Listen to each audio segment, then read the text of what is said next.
എല്ലാവർക്കും നമസ്കാരം.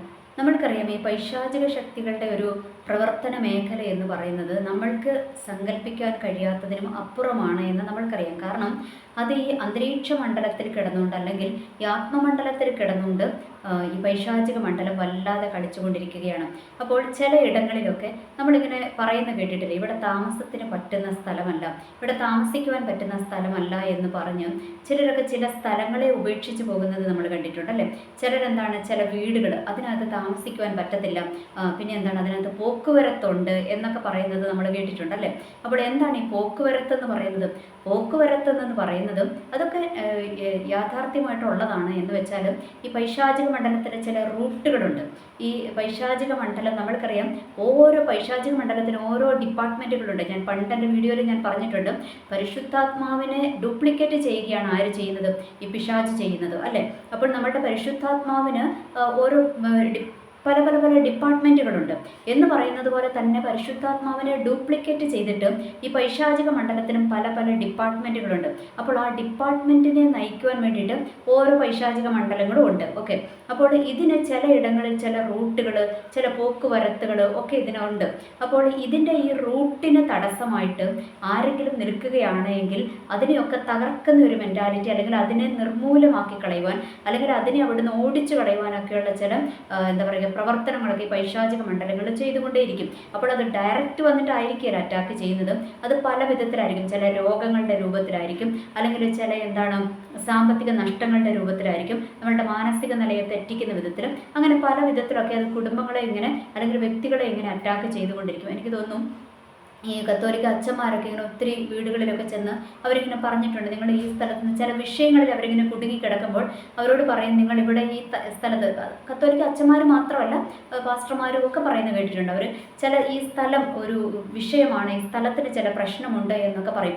ചിലർ ഉടായ്പായിട്ട് പറയുന്നവരുണ്ട്, അല്ലാതെ ചിലർ ശരിക്കും പറയും ഇങ്ങനെ വിഷയങ്ങളുണ്ട് എന്ന്. കാരണം ഈ അച്ഛന്മാരെയൊക്കെ സംബന്ധിച്ചിടത്തോളം അവർ 10-12 വർഷമൊക്കെ പഠിക്കുന്നുണ്ടല്ലേ. അപ്പോൾ പഠിക്കുമ്പോൾ അവർക്ക് ഇതിനെക്കുറിച്ചൊക്കെ പഠിപ്പിച്ച് കൊടുക്കാറുണ്ട്. ഈ എന്താ പറയുക, പോസിറ്റീവ് എനർജി, നെഗറ്റീവ് എനർജി, ഇതിനെക്കുറിച്ചൊക്കെ അവർക്ക് നന്നായിട്ട് ക്ലാസ് എടുക്കുന്നുണ്ടെന്നാണ് എനിക്ക് കിട്ടിയ അറിവ്. ഓക്കെ, അതവിടെ നിൽക്കട്ടെ. അപ്പോൾ പിന്നെ പാസ്റ്റർമാർ ആത്മീയരായ, ശരിക്കും ആത്മീയരായിട്ടുള്ള പാസ്റ്റർമാർ ആത്മമണ്ഡലത്തിൽ അതിനെ തിരിച്ചറിഞ്ഞ് വിവേചിക്കുന്നവരുണ്ട്. പിന്നെ അല്ലാതെ ഉടായ്പ കാണിക്കുന്നവരുണ്ട്. അവരെക്കുറിച്ചല്ല പറയണം. ഈ ആത്മാക്കളെ വിവേചിക്കുവാൻ കഴിയുന്ന ദൈവദാസന്മാരെ കുറിച്ചും അച്ഛന്മാരെ കുറിച്ചൊക്കെയാണ് ഞാൻ പറയുന്നത്. ഓക്കെ, അപ്പോൾ അവർ ചില വീടുകളിൽ ചില മാറാ രോഗങ്ങളൊക്കെ ചിലർക്കുള്ളപ്പോൾ അവരോട് പറയാറുണ്ട്, ഈ വീടിൻ്റെ പ്രശ്നമാണ്, ഈ വീട്ടിൽ ഇവിടെ നിങ്ങൾ വിട്ടു പോയിക്കോ എന്ന് ചിലർ പറയും പ്രാർത്ഥിച്ച് അതിന്മേൽ ജയം എടുക്കണമെന്നൊക്കെ പറയാറുണ്ട് അല്ലേ. അപ്പോൾ ഉപവാസ പ്രാർത്ഥനയൊക്കെ വെച്ചതിന്മേൽ ജയം എടുക്കണം, ഈ വീടിനൊരു വിഷയമുണ്ട്, അല്ലെങ്കിൽ ഈ വീടിനൊരു ശാപമുണ്ട്, അങ്ങനെയൊക്കെ പറയും. അപ്പോൾ ഇങ്ങനെയുള്ള കുറേ വിഷയങ്ങളൊക്കെ നേരിടുന്നവരുണ്ട്, എന്നെ കേൾക്കുന്നവരുണ്ട് എങ്കിൽ ഇന്ന് നിങ്ങൾക്ക് അതിനെ ജീവിക്കുവാൻ, അതിനെ അതിജീവിക്കുവാനുള്ള ഒരു വചനമാണ് ഞാനിന്ന് നിങ്ങളുടെ മുൻപിലോട്ട് പറഞ്ഞു തരുവാനായിട്ട് പോകുന്നത്. കാരണം അത് ഈ ഒരു വിഷയം നേരിടുന്നവർക്ക് വേണ്ടി മാത്രമല്ല. എന്ന് വെച്ചാൽ നമ്മളെ പീഡിപ്പിക്കാൻ, ഈ പൈശാചിക മണ്ഡലത്തിൻ്റെ ലക്ഷ്യം എന്താണ്? ദൈവത്തിൻ്റെ മക്കളെ പീഡിപ്പിക്കുക എന്നുള്ളതാണ് ഇവൻ്റെ ലക്ഷ്യം. അപ്പോൾ ഒരു വിധത്തിൽ അല്ലെങ്കിൽ പല വിധത്തിൽ നമ്മളെ പീഡിപ്പിക്കുക. ഇനി എന്തിനേറെ പറയുന്നു, നമ്മളുടെ അയൽവക്കത്തുള്ളവരാണെങ്കിൽ മതി, അല്ലെങ്കിൽ നമ്മളുടെ അവിടെ വരുന്ന ആൾക്കാർ, നമ്മൾ താമസിക്കുന്ന സ്ഥലത്തിന് അടുത്തുള്ള ചില ആൾക്കാർ, ഈ ചിലരൊക്കെ അല്ലേ അവിടെ വന്ന് താമസിച്ച് കഴിയുമ്പോഴത്തേക്ക് അങ്ങ് നമ്മളുടെ പ്രോപ്പർട്ടിയിലോട്ടൊക്കെ അങ്ങ് കയറി അങ്ങ് സാധനങ്ങളൊക്കെ അങ്ങ് എടുത്തുകൊണ്ട് പോവുക, അങ്ങനെയൊക്കെയുള്ള കാര്യങ്ങളൊക്കെ ഉണ്ട്. നമ്മളുടെ പെർമിഷൻ ഇല്ലാതെ നമ്മുടെ സാധനങ്ങൾ എടുത്തുകൊണ്ട് പോവുക എന്ന് വെച്ചാൽ നമ്മുടെ പ്രോപ്പർട്ടി, നമ്മുടെ സ്വന്തമായ പ്രോപ്പർട്ടി ഒരു പബ്ലിക് പ്രോപ്പർട്ടി പോലെ കണ്ട് അതിനകത്തുനിന്ന് സാധനങ്ങൾ എടുത്തുകൊണ്ട് പോവുക. നമ്മൾക്കൊണ്ട് പ്രതികരിക്കാനും പറ്റാത്ത സിറ്റുവേഷൻ വരും. അപ്പോൾ എന്ന് വെച്ചാൽ അത് പിന്നെ വിഷയങ്ങളായെങ്കിലോ എന്ന് വിചാരിച്ച് പ്രതികരിക്കാൻ പറ്റാത്ത സിറ്റുവേഷൻ വരും. ഇതൊക്കെ നമ്മൾക്ക് മാനസികമായി ബുദ്ധിമുട്ടുകൾ കൊണ്ടുത്തരുന്ന മേഖലകളാണ്. അപ്പോൾ ഇതിങ്ങനെ പല വിധത്തിൽ, അതെന്തുമാകട്ടെ, ഏതൊക്കെ വിധത്തിൽ ഈ പൈശാചിക മണ്ഡലം കിടന്ന് പ്രവർത്തിക്കുന്നുണ്ടോ, നമ്മുടെ സ്വസ്ഥതയെ സമാധാനത്തെ കെടുത്തി മാനസികമായും ശാരീരികമായും ഒക്കെ നമ്മളെ പീഡിപ്പിക്കുന്നുണ്ട്. ശാരീരികമായ പീഡനം എന്ന് ഞാൻ പറയുന്നത് രോഗം, അതുപോലെ തന്നെ എന്താ പറയുക, മാനസിക അസ്വാസ്ഥ്യങ്ങളും, അതുപോലെ പല വിഷയങ്ങൾ, പല വിധത്തിലുള്ള രോഗങ്ങളും, ഇങ്ങനെയുള്ള വിഷയങ്ങൾ, സാമ്പത്തിക നഷ്ടങ്ങളും, ഇങ്ങനെയുള്ള പല വിധത്തിലുള്ള വിഷയങ്ങളിലൂടെ നമ്മളെ ഇതിങ്ങനെ ഞെരുക്കുന്നുണ്ടാകും. അപ്പോൾ അപ്പോൾ ആ പൈശാചിക മണ്ഡലത്തിന്മേൽ നമ്മൾ അതിന് കീഴടങ്ങുകയല്ല ചെയ്യേണ്ടത്, നമ്മൾ അതിനെ എന്താ ചെയ്യേണ്ടത്? അതിനെ ജയിക്കുക ചെയ്യേണ്ടത്, അല്ലേ? എന്ന് വെച്ചാൽ ദൈവത്തിൻ്റെ വചനം അതാ പഠിപ്പിക്കുന്നത്. നിങ്ങൾ പിശാചിനോട് എതിർത്ത് നിൽപ്പിൻ, എന്നാൽ അവർ നിങ്ങളെ വിട്ട് ഓടിപ്പോകും. അത് ഏത് വിധത്തിലാണെങ്കിലും അങ്ങനെ തന്നെയാണ്, അത് നമ്മളെ വിട്ട് ഓടിപ്പോകുവാനായിട്ട് ഇടയാകും. ഇനി എന്തിനേറെ പറയുന്നത്, നമ്മൾക്കറിയാം ഇന്നത്തെ കാലഘട്ടത്തിലും നമ്മൾ തലമുറകളെ ഒത്തിരി സൂക്ഷിക്കേണ്ടതാണല്ലേ. കാരണം ഈ തലമുറകളെ വീഴിച്ചു കളയുവാൻ വേണ്ടിയിട്ട് ചുറ്റും കഴുകൻ കണ്ണുകളുമായിട്ട് ആൾക്കാരുണ്ട്. ഇന്നത്തെ കാലത്ത് ചെറിയ പിള്ളേരെയാണ് നോട്ടമിടുന്നത്. ആരാ? ഈ മയക്കുമരുന്ന് മാഫിയകളൊക്കെ നോട്ടമിടുന്നത് ചെറിയ പിള്ളേരെ. അവർക്ക് മുട്ടായിയുടെ രൂപത്തിൽ അല്ലെങ്കിൽ എന്താണ് പല വിധത്തിലുള്ള ചെറിയ ചെറിയ സാധനങ്ങളുടെ രൂപത്തിൽ ഇതെങ്ങനെയെങ്കിലും കുഞ്ഞുങ്ങളുടെ വയറ്റിലെത്തിച്ച് അവരെ അതിനെ അഡിക്റ്റാക്കി കളയുന്ന പൈശാചിക മണ്ഡലങ്ങൾ വ്യക്തികളിലൂടെ വ്യാപരിക്കുന്നുണ്ട്. അപ്പോൾ ഇങ്ങനെയൊക്കെയുള്ള മോശം കൂട്ടുകെട്ടുകളൊക്കെ ചുറ്റുപാടും ഒക്കെ ഉണ്ടെങ്കിൽ നമ്മൾക്കതൊക്കെ ഭയങ്കര ഒരു ടെൻഷനും ബുദ്ധിമുട്ടുകളും. കാരണം നമ്മൾക്ക് അറിഞ്ഞുകൂടാ ഇതുകൂടെ എങ്ങാനും ചെന്ന് അവരുടെയൊക്കെ വലയിൽ വീണ് പോകുമോ എന്നുള്ള ഒരു ഭയമൊക്കെ നമ്മൾക്കുണ്ട്, അല്ലേ? അപ്പോൾ ഇവിടെയൊക്കെ നമ്മൾ ചെയ്യേണ്ടത് എന്താ? നമ്മൾ ഇങ്ങനത്തെ കാര്യങ്ങളൊക്കെ പറയുമ്പോൾ ഒരു വിഭാഗം ആൾക്കാർ പറയും നമ്മൾ ദൈവത്തിൻ്റെ മക്കൾക്ക് അങ്ങനെ ഒന്നും സംഭവിക്കത്തില്ല എന്നൊക്കെ പറയും. സത്യമാണ്, ദൈവത്തിൻ്റെ മക്കൾക്കൊന്നും സംഭവിക്കത്തില്ല. നമ്മുടെ ദൈവത്തിൻ്റെ മക്കളാ അല്ലെങ്കിൽ ഞങ്ങൾ രക്ഷിക്കപ്പെട്ടവരാ എന്ന് പറഞ്ഞ് നടന്നതുകൊണ്ട് കാര്യമുണ്ടോ? ഇല്ല. ഈ രക്ഷിക്കപ്പെട്ടവർക്കും ദൈവത്തിൻ്റെ മക്കളായിരിക്കുന്നവർക്കുമാണ് ദൈവം എന്ത് തന്നിരിക്കുന്നത്? ദൈവത്തിൻ്റെ വചനം തന്നിരിക്കുന്നത്. ആ വചനം എന്തിനാണ് തന്നിരിക്കുന്നത്? ആ വചനം നമ്മൾക്ക് ആയുധമായിട്ടാണ് തന്നിരിക്കുന്നത്. അത് ആയുധം നമ്മൾക്ക് ചുമ്മാ കാണാനായിട്ടാണോ തരുന്നത്? അല്ല. എന്തിനാണ് തരുന്നത്? അത് ഉപയോഗിക്കാനാണ് തരുന്നത്, അല്ലേ? അപ്പോൾ ദൈവത്തിൻ്റെ വചനമാകുന്ന ആയുധം നമ്മൾ ഉപയോഗിച്ച് വേണം ഇങ്ങനെയുള്ള പൈശാചിക മണ്ഡലങ്ങളെ ജയിക്കുവാനായിട്ട്. അതുകൊണ്ട് ഈ പൈശാചിക മണ്ഡലമുണ്ട്, അതിനെ ജയിക്കുവാനുള്ള ആയുധവും ദൈവം നമ്മളുടെ കയ്യിൽ തന്നിട്ടുണ്ട്. അപ്പോൾ അതെടുത്ത് ഉപയോഗിക്കുക എന്നുള്ളതും അതിന്മേൽ ജയം ഏറ്റെടുക്കുക എന്നുള്ളതും നമ്മളുടെ ഉത്തരവാദിത്തമാണ്. അല്ലാതെ ഞാൻ രക്ഷിക്കപ്പെട്ടതാണ്, ഞാൻ കർത്താവിൻ്റെ വകയാണ്, ഞാൻ പിന്നെ വിശുദ്ധ കുർബാന കൈക്കൊള്ളുന്ന ആളാണ് എന്നൊന്നും പറഞ്ഞുകൊണ്ടൊന്നും നടന്നിട്ട് ഒരു കാര്യമില്ല. ദൈവത്തിൻ്റെ വചനം എന്ത് പറയുന്നു അതനുസരിച്ച് ജീവിക്കുവാനും അത് ഉപയോഗിക്കുവാനും നമ്മൾ എന്ത് ചെയ്യണം?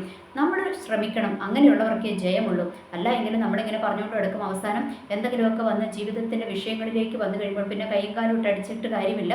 നമ്മൾ ദൈവത്തിൻ്റെ വചനം പറയുന്നത് അനുസരിച്ച് നമ്മൾ ജീവിക്കുവാനായിട്ട് തയ്യാറാകാം. നമ്മൾ ദൈവത്തെ പോലെ എന്താ പറയുക, ശിഷ്യൻ ഗുരുവിനെ പോലെ ആയാൽ മതി എന്ന് പറഞ്ഞിരിക്കുന്നത്. ഗുരുവിൻ്റെ അപ്പുറത്തോട്ട് പോകണ്ട എന്ന് വെച്ചാൽ ഗുരു നമ്മൾക്ക് പഠിപ്പിച്ച് തന്നിരിക്കുന്ന പാഠങ്ങൾ നമ്മളത് പഠിക്കുവാനും വിശ്വസിക്കുവാനും അത് നമ്മൾ പ്രയോഗിക്കുവാനും വേണ്ടിയിട്ടുള്ളതാണ് എന്നുള്ളൊരു യാഥാർത്ഥ്യം കൂടെ നമ്മൾ തിരിച്ചറിയുക. പലരും വലിയ വലിയ വർത്തമാനങ്ങൾ പറയുമ്പോൾ എന്താ ചെയ്യുന്നതെന്ന് അറിയുമ്പോൾ ദൈവത്തിനെ കഴിഞ്ഞും അപ്പുറമുള്ള ഫിലോസഫികൾ പറയും. എന്ന് വെച്ചാൽ ദൈവത്തിൻ്റെ വചനം പറഞ്ഞിട്ടുണ്ട് പിശാച് എന്ന് പറയുന്നൊരു സംഭവം ഉണ്ട് എന്നും അത് നമ്മൾക്കെതിരെ പോരാടുമെന്നും അതിനോട് നമ്മൾ എതിർത്ത് നിന്നും ജയിക്കണമെന്നുമുള്ളത് ദൈവത്തിൻ്റെ വചനം പറഞ്ഞിരിക്കുന്നതാണ്. അപ്പോൾ ചിലർ പറയുന്നത് എന്താണ്?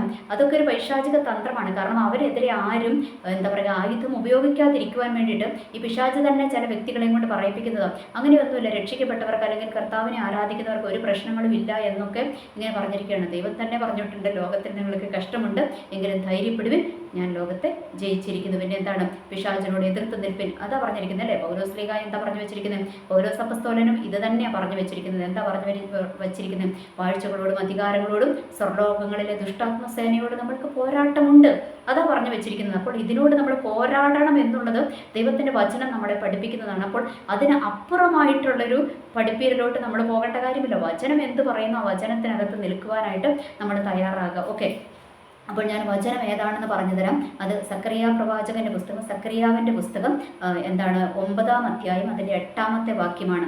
അതിനകത്ത് ഇങ്ങനെയാണ് പറഞ്ഞു വെച്ചിരിക്കുന്നത്. സക്കറിയാവ് 9:8.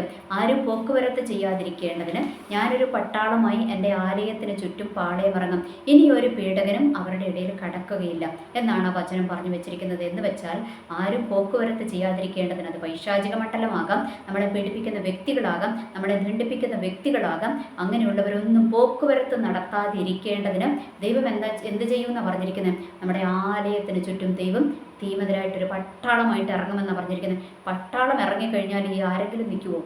ആരെങ്കിലും നിൽക്കത്തില്ല. ഈ നമ്മുടെ ലോകത്തിലെ പട്ടാളത്തിൻ്റെ കാര്യം എടുത്തു നോക്കിക്കുക. പട്ടാളം എവിടെയെങ്കിലും ഇറങ്ങുമോ എന്ന് പറഞ്ഞാൽ പോലീസ് ഇറങ്ങുക എന്ന് പറയുന്നത് പോലെയല്ല.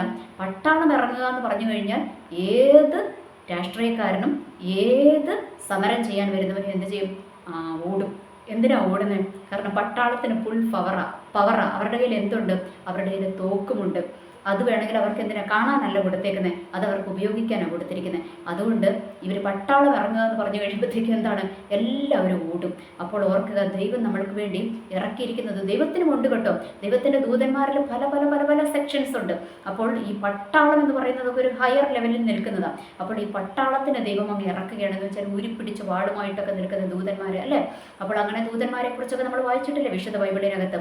അപ്പോൾ ആ ഒരു കാറ്റഗറിയിൽ പെട്ടതാണ് ദൈവത്തിൻ്റെ പട്ടാളം എന്ന് പറയുന്നത്. അപ്പോൾ ഈ പട്ടാളത്തെ ഇറക്കുമെന്നാണ് ദൈവം പറഞ്ഞിരിക്കുന്നത്. എൻ്റെ ആലയത്തിന് ചുറ്റും. ആലയം എന്ന് പറഞ്ഞാൽ എന്താ, ദൈവം വസിക്കുന്ന ഇടം അല്ലേ.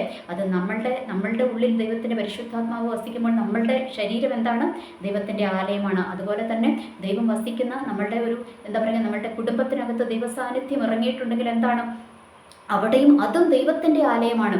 ദൈവത്തിൻ്റെ സാന്നിധ്യം എവിടെയൊക്കെ ഇറങ്ങുന്നുണ്ടോ അതെല്ലാം ദൈവത്തിൻ്റെ ആലയമാണ് എന്നുള്ളൊരു മർമ്മവും കൂടെ നമ്മൾ തിരിച്ചറിയുക. ഓക്കെ, അപ്പോൾ ദൈവത്തിൻ്റെ വചനം എന്താ പറഞ്ഞിരിക്കുന്നത്, ആരും പോക്കുവരത്ത് ചെയ്യാതിരിക്കേണ്ടതിന് ഞാനൊരു പട്ടാളമായി എൻ്റെ ആലയത്തിന് ചുറ്റും പാളയമിറങ്ങും, ഇനിയൊരു പീഡകനും അവരുടെ ഇടയിൽ കടക്കുകയില്ല എന്ന് അവിടെ പറഞ്ഞു വെച്ചിരിക്കുക. അപ്പോൾ ഓർക്കുക, ദൈവം പട്ടാളമായിട്ട് നമ്മളുടെ ഇടയിൽ ദൈവം ഇറങ്ങിക്കഴിഞ്ഞു കഴിഞ്ഞാൽ എന്താ സംഭവിക്കുന്നത്, ദൈവം പട്ടാളമായിട്ട് ഇറങ്ങിക്കഴിഞ്ഞു കഴിഞ്ഞാൽ ഒരു പീഡകനും ഒരു പോക്കുവരത്തെ ശക്തിയും നമ്മളുടെ അടുക്കത്തില്ല. ഒരു വ്യക്തികളും ശക്തികളും നമ്മൾക്ക് വിരോധമായിട്ട്, ദൈവത്തിൻ്റെ ആലയത്തിന് വിരോധമായിട്ട് കടന്നു വരത്തില്ല. പട്ടാളമായിട്ട് ദൈവം നമ്മൾക്ക് വേണ്ടി ഇറങ്ങുമെന്നുള്ള വലിയൊരു പ്രൊട്ടക്ഷനാണ് ദൈവം നമ്മൾക്ക് തന്നിരിക്കുന്നത്. അതുകൊണ്ട് നമ്മൾ ഈ വചനം, ഇങ്ങനത്തെ വിഷയങ്ങൾ നേരിടുന്നവരാണെങ്കിലും അല്ലെങ്കിലും ഒക്കെ നമ്മുടെ ഈ വചനം പവർഫുൾ ആയിട്ടുള്ളൊരു വചനമാണ്. ഇത് നമ്മൾ എടുത്ത് ഇങ്ങനെ റിപ്പീറ്റഡ് ആയിട്ട് അത് നമ്മൾ പറയുകയും ആ വചനം ഇങ്ങനെ നമ്മൾ വിശ്വാസത്തോടെ പറയുകയും അത് നമ്മൾ ഏറ്റെടുക്കുകയും ചെയ്യണം. കാരണം നമ്മളെ പീഡിപ്പിക്കാൻ ഒരു ശക്തിയോ വ്യക്തിയോ കടക്കാതെ ദൈവം നമ്മൾക്ക് പട്ടാളമായിട്ട് ഇറങ്ങാനായിട്ട് പോവുകയാണ്. അപ്പോൾ ആ ഒരു വചനം നമ്മൾ ഏറ്റുപറഞ്ഞ് വിശ്വസിക്കുക. അപ്പോൾ ഈ വചനം നമ്മൾ ഏറ്റുപറഞ്ഞ് തുടങ്ങുമ്പോൾ തന്നെ, വിശ്വാസത്തോടെ ഏറ്റുപറഞ്ഞ് തുടങ്ങുമ്പോൾ തന്നെ ദൈവം പട്ടാളമായിട്ട് നമ്മൾക്ക് വേണ്ടിയിട്ട് ഇറങ്ങാനായിട്ട് പോവുകയാണ്. അതുകൊണ്ട് നമ്മൾ ഇങ്ങനത്തെ വിഷയങ്ങളിലൂടെയൊക്കെ കടന്നു പോകുന്നവർ ഈ വചനം വെച്ച് പ്രാർത്ഥിക്കുക, അല്ലാത്തവരും പ്രാർത്ഥിക്കുക. കാരണം ഇത് അത്രയും പവർഫുൾ ആയിട്ടുള്ളൊരു വചനമാണ്. ഈ വചനം വെച്ച് പ്രാർത്ഥിച്ച് ജയം ഏറ്റെടുക്കുക. എനിവേ, എല്ലാവർക്കും നല്ലൊരു ദിവസം ആശംസിക്കുന്നു. നന്ദി, നമസ്കാരം.